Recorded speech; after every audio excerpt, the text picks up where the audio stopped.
Ladies and gentlemen, please join me in welcoming my good friend, Arianna Huffington.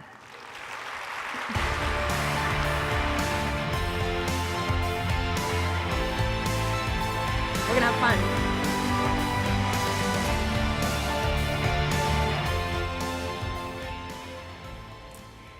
So, I can't believe that Thrive Global is 2 years old. Tell us what you've been up to with Thrive. A little toddler. Well, you've been a launch partner from the beginning. And what we've discovered over the last 2 years is that the stress and burnout epidemic is becoming worse and worse, but at the same time, the hunger for change is becoming deeper. People are beginning to realize that all the latest science, all the data we have accumulated makes it very clear that when we put our own oxygen on mask first, when the enterprise prioritizes the well-being of the employees, every business metric gets better. Yes. You know, recruitment, attrition, productivity, engagement. So there is no work-life balance. You know, it's all integrated. Yes. And they rise or fall in tandem. Yeah. So through our media platform, we bring together the latest science. We bring together new role models to inspire others to begin to take these micro steps for change. Through our corporate programs with you, with Accenture, with JP Morgan, with the Hilton hotels, we do workshops all around the world. But what we're most excited about is the product suite that we are launching together, the Work-Life Thrive product that uses the machine learning, the artificial intelligence to anticipate and predict what each employee needs, and to personalize the micro steps we offer to improve their lives and their performance. I mean, as you know, Jen, I'm passionate about never using the word well-being without using the word productivity next to it, because we need to take well-being and wellness out of the fuzzy area of a soft benefit by benevolent HR professionals. Yes. No, this is hardcore. This is about the bottom line. You don't have to be nice to realize that when you help take care of your employees, when they're operating on all cylinders, when they're not running on empty, they will be the best they can be. Totally. So let's talk a little bit. You and I have, it's funny because when you talk to people, and by the way, you and I always go off script, so we're already off script, but that's okay, because that's when it's the most fun. When you and I have been talking about wellness, right? A lot of people still have, I think, a dated idea of what wellness means. So let's define it a little bit, of how we look at it, especially as we look at it for the product that we're launching. So the way we define wellness is to look at every moment of every day and every big life moment, promotion, death in the family, a new baby, as opportunities to practice certain micro steps to bring the best out of ourselves and therefore perform at absolute capacity while at the same time really enjoying our lives. Yes. You know, when you're exhausted, you can still get everything done on your to-do list, but you are dragging yourself. And all the things that are going to be at a premium during this fourth industrial revolution that we are in with the explosion of data and machine learning and AI, the things that will be at a premium are human qualities, creativity, collaboration, resilience. And these are the first things that are undermined when we are exhausted. And you know, one of the things I love to do is to see the teachable moments in the culture. So recently, what happened to Elon Musk was a teachable moment. Can we all agree? You know, this is a brilliant innovator, a visionary, who really bought into the collective delusion that in order for Tesla to succeed, he had to never leave the factory. Well, the problem is that when you're a leader, a manager, in any capacity really, your value added is your decision-making ability. And if you are exhausted, you are going to berate analysts on an earnings call and call them boneheaded, and you have to apologize. you're going to tweet in the middle of the night that you have secured funding to take Tesla private when you have not, and launch an SEC investigation. I'm saying all that because here we have really a poster child of the collective delusion that burnout and his sacrificing his health and well-being is going to make Tesla better. It is not.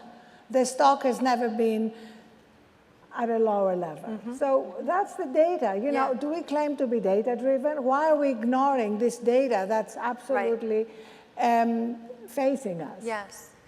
And we've had some great conversations with many of you in the audience, and hearing everybody's stories and hearing examples of, all right, what are you doing in your enterprise to kind of really not just talk about these things and how we know it's better, but to really do.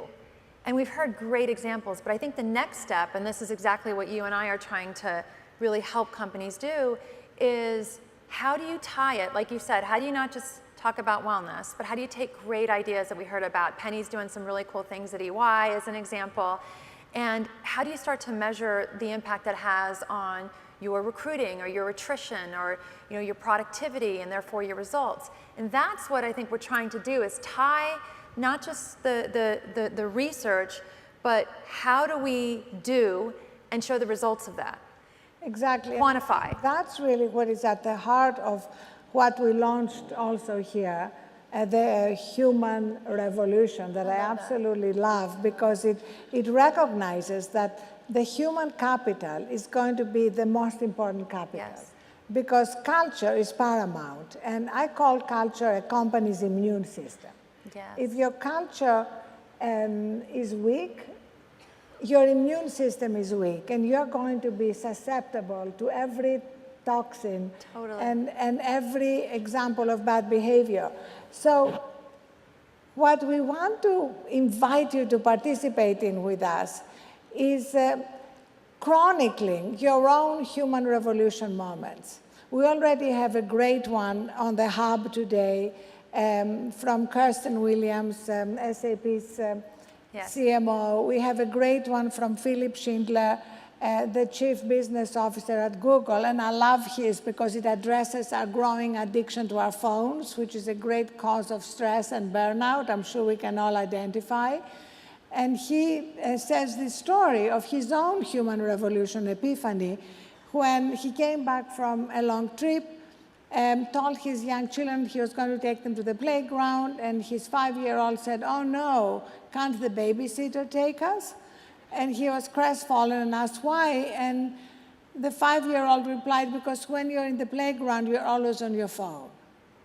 And that was his human revolution moment, that if he wanted to protect his humanity and his family and his relationships and all the things that matter in our lives, he better put the phone away when he's with his children. So we'd love to invite you and have you write, do videos, send pictures, anything you want about what were your moments of epiphany, or what are the things you are doing in your enterprise to help employees find their own humanity and connect with that, and from that place be the best they can be at work. I mean, we had really moving stories at the lunch with many heads of HR about how it was their own health crisis, cancer, or colon disease that made them realize that they had completely mismanaged their priorities, and how hard it is to stay on track. Yes. That's what really the Work-Life Thrive product that we've launched is designed to help people stay on track, course correct when we fall off, and be able to keep improving both our well-being and our productivity. Yes. Now, you brought up Elon Musk. I'm glad you did, because I was going to bring up your recent letter that you wrote to him.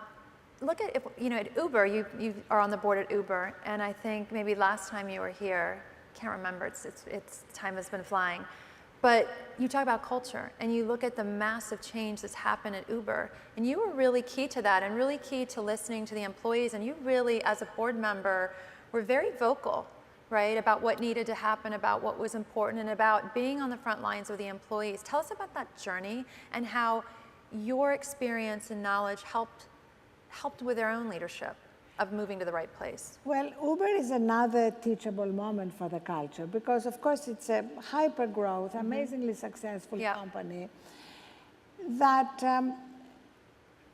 did not pay enough attention to the culture. And on top of it, when you're in a hyper-growth environment, what happens is that often you allow top performers to get away with anything. Yes. So the first thing I said, I was the only woman on the board at the time, when I spoke at our first all hands after the crisis, was that from this day on, the board commits that no brilliant jerks will be allowed. You all know what I'm talking about. So I think this is a key point. The other point is a lot of the cultural values at Uber had been weaponized. Yeah. So one of the cultural values was, it no longer is, to work harder, longer, smarter. Well, the data makes it clear that working longer is not working smarter because there are diminishing returns, Yes, right? yes. We're not as smart, we're Yes. not as creative, we're not as wise. Yes. And the other one is to be the other cultural value is to be always on. Again, if you're always on, you're not going to have the best focus, energy, and ideas. Yes. And increasingly, that's what really companies need more than anything.